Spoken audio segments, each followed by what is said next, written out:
Let's deal with conversions. This is called stoichiometry, and it is used to compare how many amounts of different things we get at the end, from reactants to products, and vice versa. Let's consider the following. If we have 5 grams of sodium hydroxide, and you put this in a solution of sulfuric acid, how many grams of water will you get out? Very good question. In the previous chapter, you learned how to find molar masses. You used your periodic table to get it. As for sodium hydroxide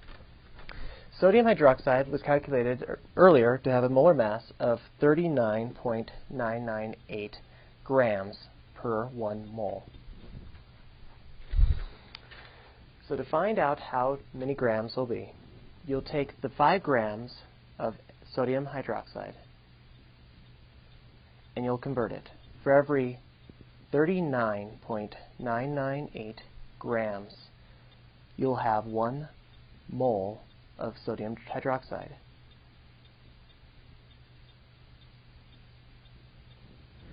For every 1 mole, for every 2 moles of sodium hydroxide, you'll have 2 moles of water. Water was also calculated earlier to have a molar mass of 18.016 grams per mole. Once again, we can do the conversion the same way. For every 1 mole, we have 18.016 grams. Notice that the number every single time went with the grams in the stoichiometry. When you multiply this out, you will find that you will have 2.25 grams of H2O, of water. Grams cancels grams, moles cancels moles, moles cancels moles, leaving us with grams.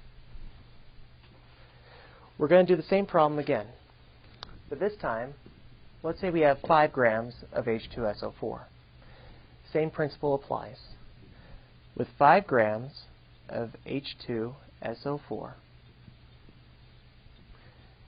we calculate the amount of grams there are. There is 98.986 grams per 1 mole.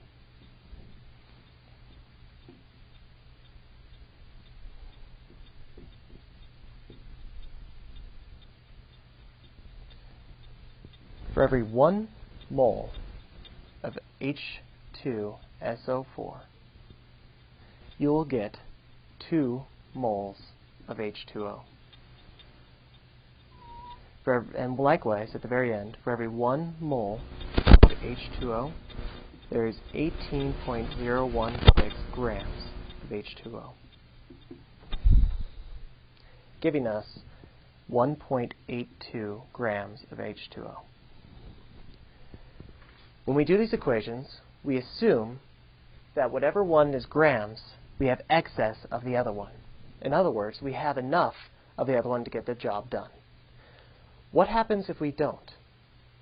If you take a beaker and you put 5 grams of H2SO4, or sulfuric acid, and 5 grams of sodium hydroxide, how many grams of water will you get out?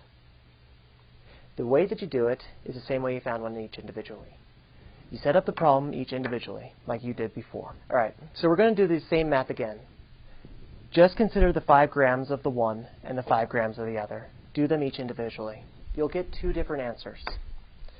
The one that is smaller represents the amount of grams you can possibly make.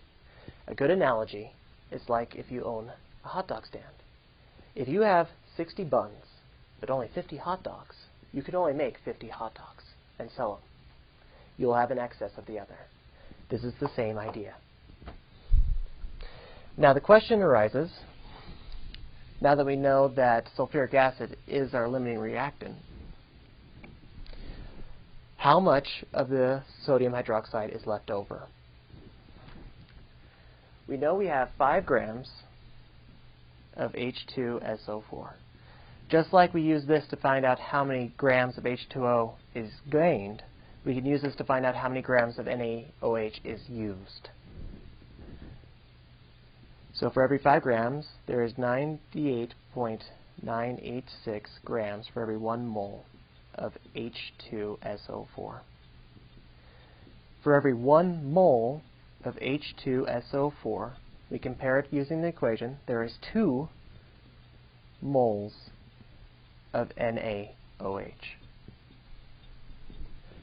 And for every 1 mole of NaOH, there is 39.998 grams of NaOH. With this, we can find out how many grams are used. If it's on the same side, it is used. And we get 4.041 grams.